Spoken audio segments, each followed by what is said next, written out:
टिकिए वर्षा हेले स्मार्ट सिटीर कथा पदारे पड़ुछि असल चेहरा। राजधानीर गलिकंदी ठारू आरंभ करी मुख्य रास्ता रास्तारे आंठुए उच्चर पानी। गाड़ी मोटर अटकी रही, बाइक एवं कार पानी रे बुड़ी बंद हो जाइछि। लोके कष्टरे चाली चाली जाउछंती। सबुठी एबे केवल पानी आउ पानी। ड्रेनेज सिस्टम संपूर्ण फेल।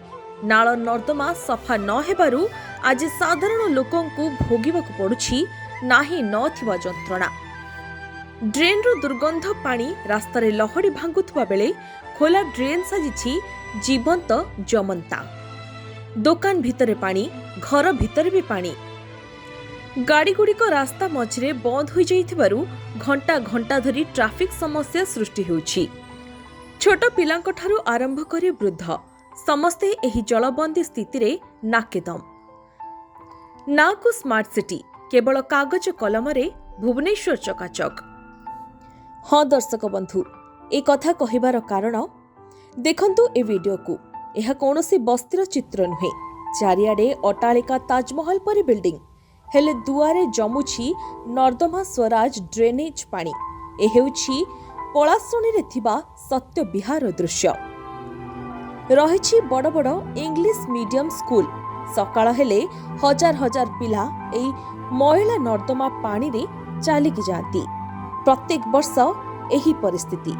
ସରକାର ଓ ପ୍ରଶାସନ ବଡ଼ ବଡ଼ ଦାବି କରୁଛନ୍ତି, ହେଲେ ଟିକେ ବର୍ଷା ହେଲେ ଆମେ ଘରୁ ବାହାରି ପାରୁନୁ।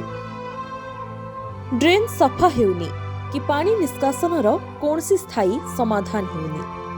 ଦିନ ରାତି ରାସ୍ତାଘାଟ, ଘର, ବଜାର ସବୁଠି ମଶା କାମୁଡ଼ିବାରେ ଲୋକେ କଲବଲ ହେଲେଣି।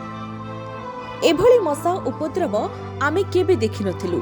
ଖାଲି ସେତିକି ନୁହେଁ, ବର୍ଷା ତ ବର୍ଷା, ଖରାଦିନେ ବି ଶୁଖୁନି ଏ ନର୍ଦ୍ଦମା ଝର। ବର୍ଷା ଜଳ ନିଷ୍କାସନ ଓ ଡ୍ରେନ୍ ସମସ୍ୟା ଲାଗି ରହିଥିବାରୁ ପାଣି ରାସ୍ତାରେ ଜମି ରହୁଛି। ଏପଟେ ପ୍ରଶାସନର କାଗଜପତ୍ର ପ୍ରସ୍ତୁତି ବି ହୋଇଥାଏ, ହେଲେ ବାସ୍ତବ ଚିତ୍ର ବଦଳେନି। ଏଠାରେ ପ୍ରଶ୍ନ ଉଠୁଛି, କେବେ ସୁଧୁରିବ ରାଜଧାନୀର ଏହି ଡ୍ରେନେଜ ସମସ୍ୟା? କେବେ ମୁକ୍ତି ପାଇବେ ସାଧାରଣ ଜନତା?